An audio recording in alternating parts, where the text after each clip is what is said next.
Identity verified. You have entered SYB3R S0RY, your guide into the breach, what the threat reports don't publish, what the breach notifications don't disclose, what the underground already knows. Delivered cold, delivered precise. No filters, no reassurance, just the signal. Initializing transmission. Somewhere on a forum you have never heard of, there is a listing that describes a company. It lists the industry, the size, the annual revenue, the security software the company runs, and the price of a working login to its network. The company is never named in public, but the description is precise enough that the right buyer knows exactly what they are purchasing. The IT team has no idea the listing exists, and it has been up for 3 weeks. When it sells, the clock starts. IMJ-AX. This is SYB3R. Transmission begins now. September 2022, San Francisco. An attacker walked into the internal network of Uber, and they did not come through a software flaw. They came through a password. According to Uber's own security update, the attacker likely purchased the corporate password of an external contractor on a dark web marketplace. Now, the password alone was not enough, because the account was protected by multi-factor authentication. So the attacker flooded the contractor with login approval requests, push notification after push notification, a technique known as MFA fatigue. Then came a message posing as company IT support, telling the contractor to accept the request and make the notification stop. One tap, and the attacker was inside. Internal tools, dashboards, admin systems. Here is the part that matters. The entry point was not built by the attacker. It was bought from a seller whose entire business is access. And that seller has a name in the industry, an initial access broker.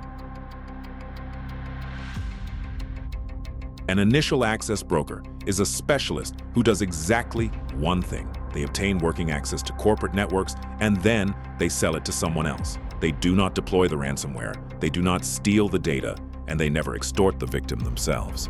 They open the door, and someone else walks through. This is the division of labor in the modern cybercrime economy. One group steals credentials at massive scale, another verifies and packages the access, and a third buys it and runs the actual attack. It mirrors a legitimate supply chain with producers, wholesalers, and retail buyers.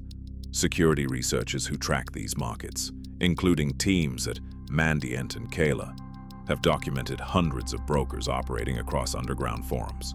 The model exists because specialization works. It makes every stage of the attack faster, and the broker never needs to know how to run a ransomware operation. They only need to know what a working VPN login is worth and where that login comes from in the first place. The access is harvested at industrial scale, and the most common source is the infostealer. This is malware built for a single purpose. It infects a device, copies everything that grants access, saved passwords, browser cookies, session tokens, and ships it all to a collection server. A single infected laptop can leak every credential its user ever saved, corporate logins included. The stolen data gets bundled into logs and sold in bulk, traded like raw material. Infostealers spread through cracked software, malicious ads, and phishing attachments. All it takes is one careless download on a personal machine that also touches a work account. There are other sources too, like exposed remote desktop servers or VPN portals protected by stolen and reused passwords. The Colonial Pipeline shutdown in 2021 began with exactly that. A single VPN account whose password had surfaced in a leaked credential batch, an account with no multi-factor authentication at all. One password, one pipeline, and nearly half the fuel supply of the US East Coast was interrupted. The raw material is everywhere. The broker's job is to refine it. Here is where the pattern breaks. You imagine a shadowy hacker hunting your company, specifically probing your defenses for months. That is not how this economy works. Your network access is a product, and the underground sells it the way retailers sell electronics. There are listings with specifications, there are prices, and they are often negotiable.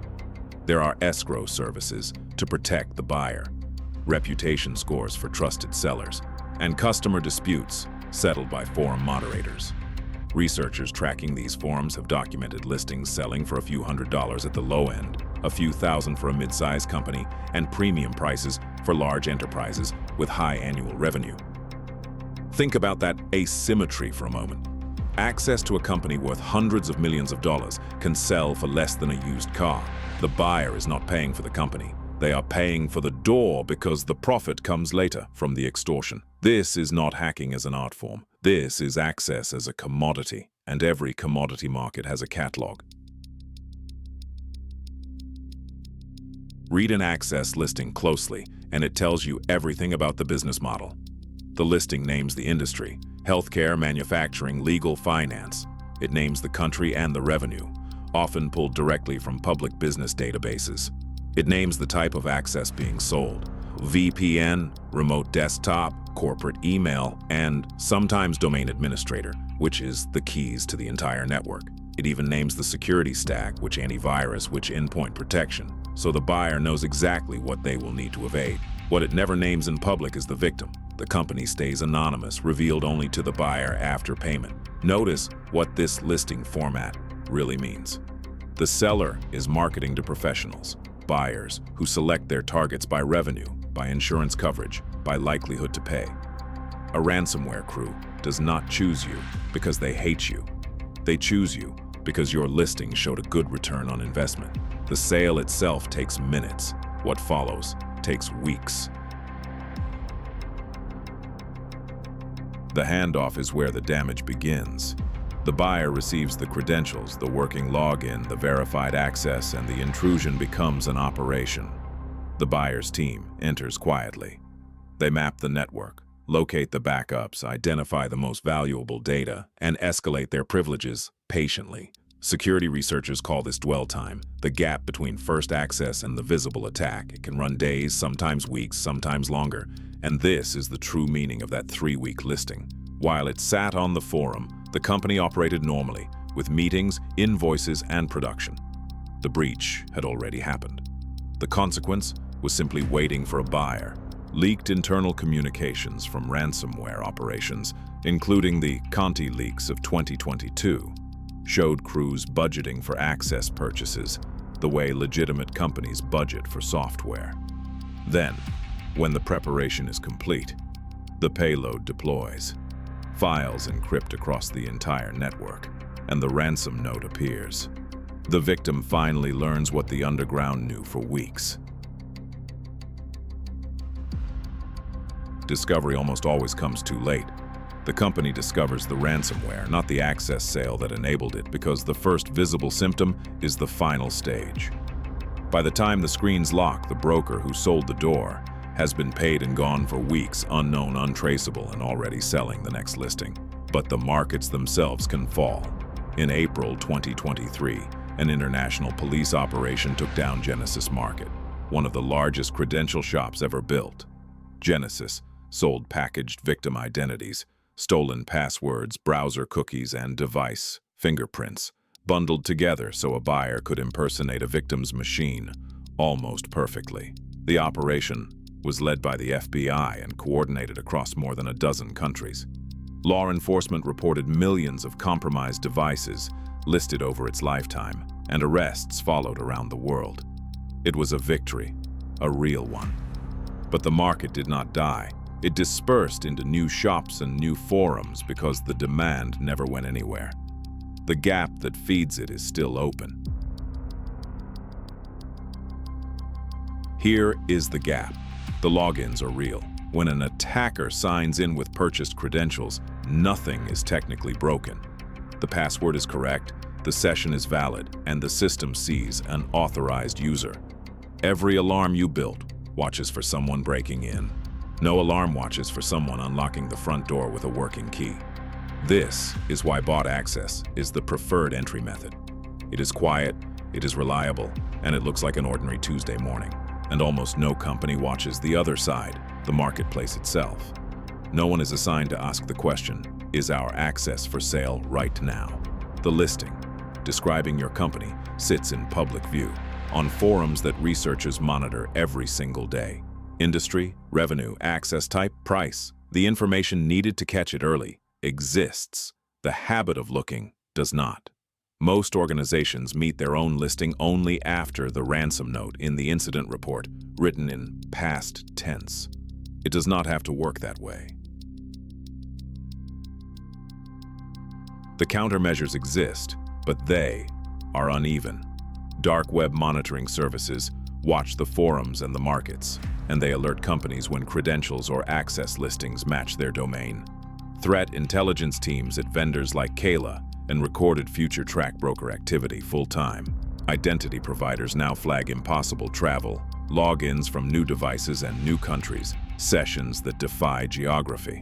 Multi-factor authentications remains the single most effective barrier, because a stolen password without a second factor is inventory. The broker cannot verify, and unverified access sells poorly. But the attackers adapt. MFA, fatigue bombing, stolen session cookies that bypass the login entirely, phishing kits that capture the second factor in real time. So the defense is not any single control.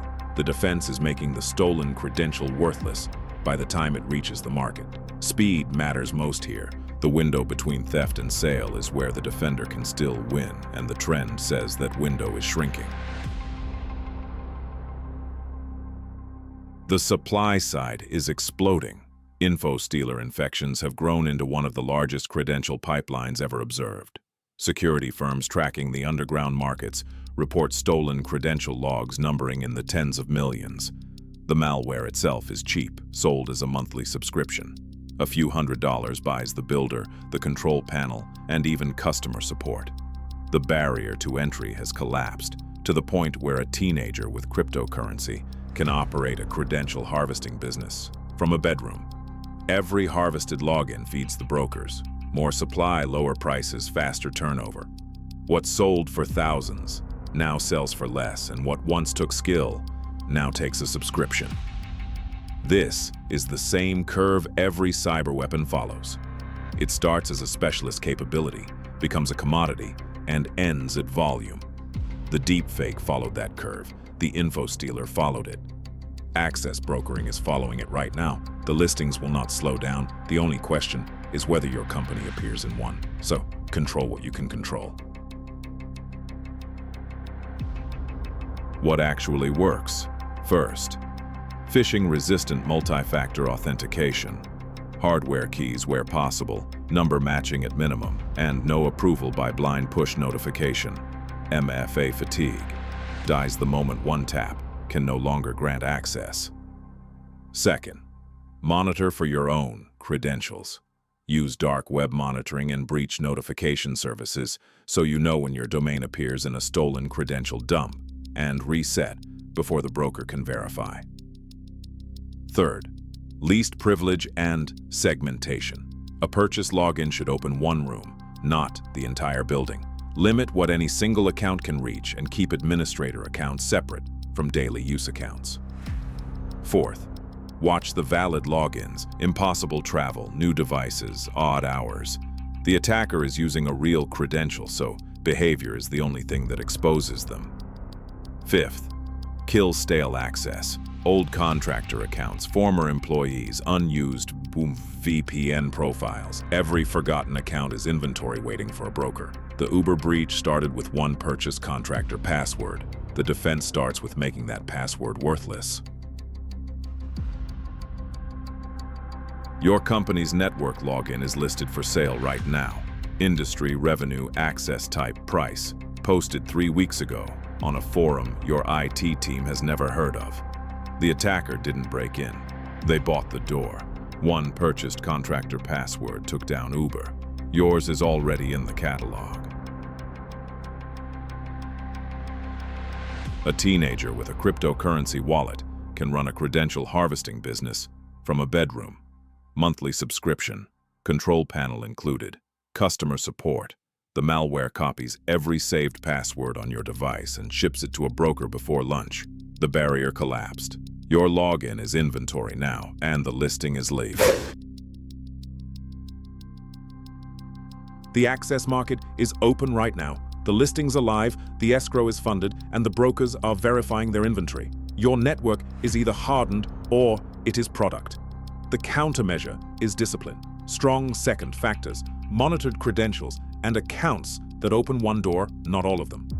The broker only profits while the login still works. Make it worthless and the listing expires. Disconnect from the carrier node by hitting subscribe.